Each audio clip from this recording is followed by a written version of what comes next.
Hello everyone.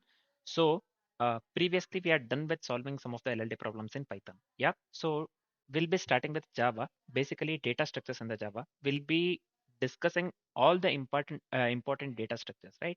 So that we'll be doing around 50 or exactly 50 maybe. Yeah. So we will be solving 50 LLD problems again. We have already solved 10 LLD problems in the Java. Let's solve 40 more problems, LLD problems in the Java. After completing these two, let's move on with the algorithms part. Algorithm, what are the algorithms that is required for the CP actually? Every algorithm we'll be discussing actually, right?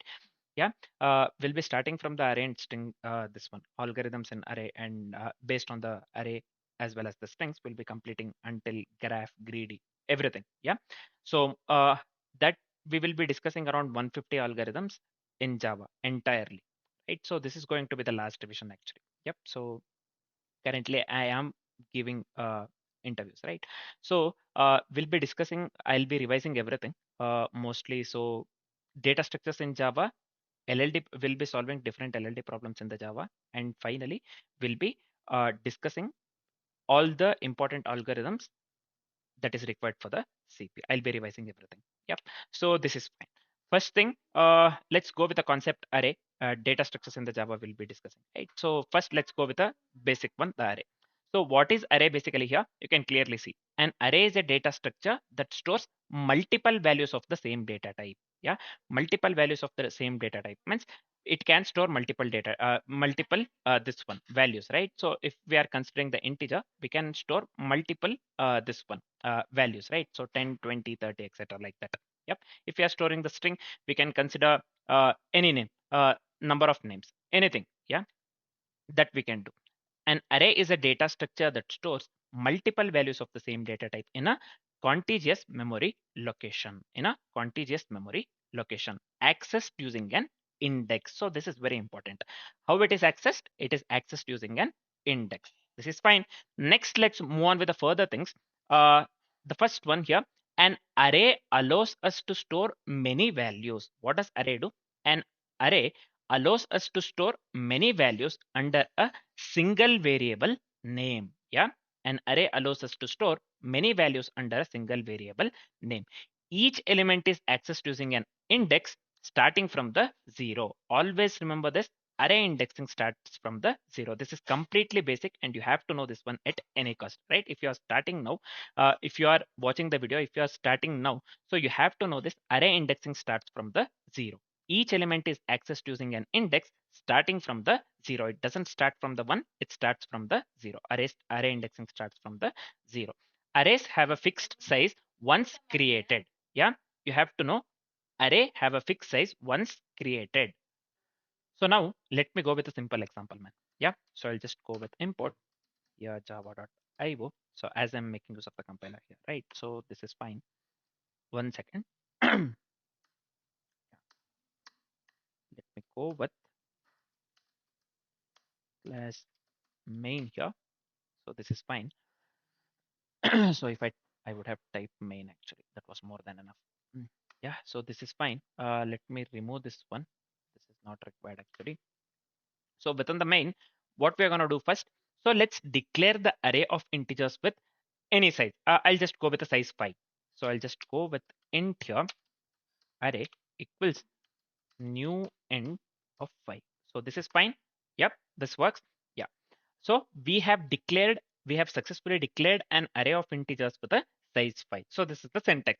So now let's store the values in the array using the index as per the definition. Yeah. So I'll just go with array of 0. It starts from the 0. Array indexing starts from the 0 as we had discussed earlier, right? So I'll just go with the 10 here.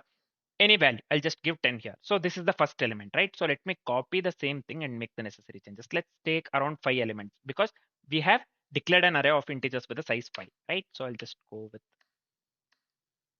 array of this one. Let me change this one to 1, and let me change this one to 2, and let me change this one to 3, and let me change this one to 4, and let me change the values as well. Yeah. So I'll just go with 30, 40, as well as the 50.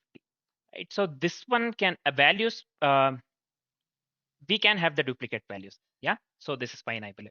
So next, let's move on with the further things. Actually, we have, let's do one thing. Let's print all the elements using the loop or for loop.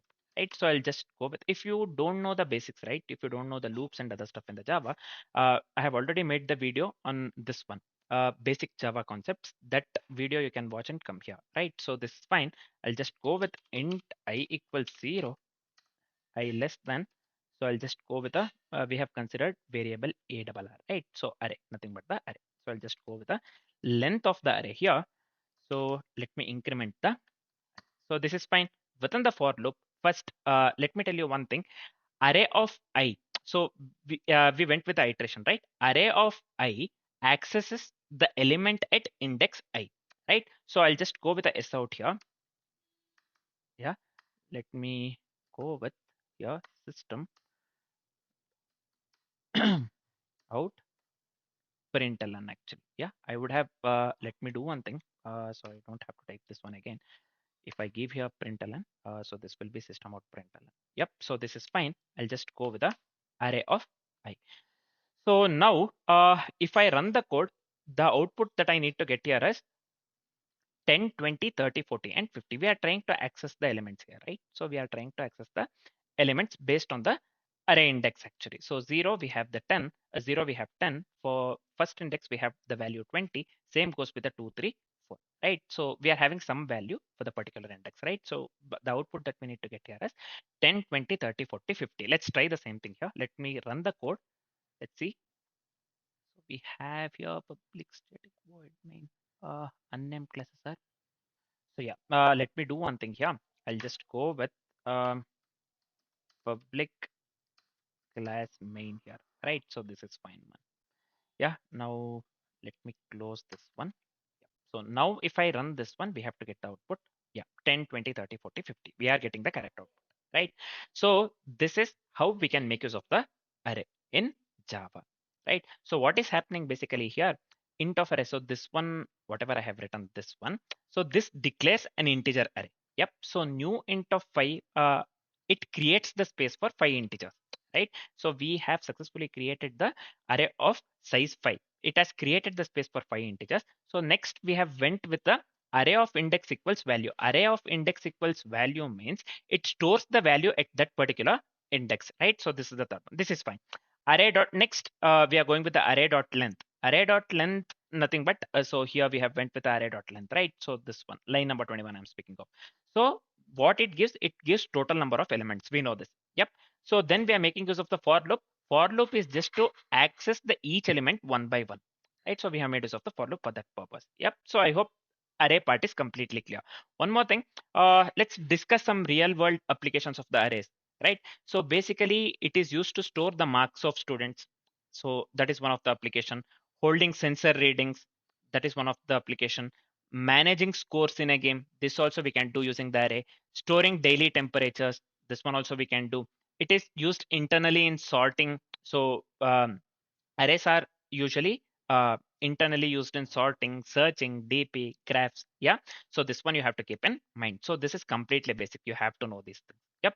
So this is fine. Now let's move on to the final part, nothing but the time complexity and the space complexity. So what is the time complexity? Here, if you want to access the individual element, suppose we want to access the array of 1, right? So array of 1 is nothing but the value 20. If you want to access the individual element, access nothing but array of I, uh, particular element, right?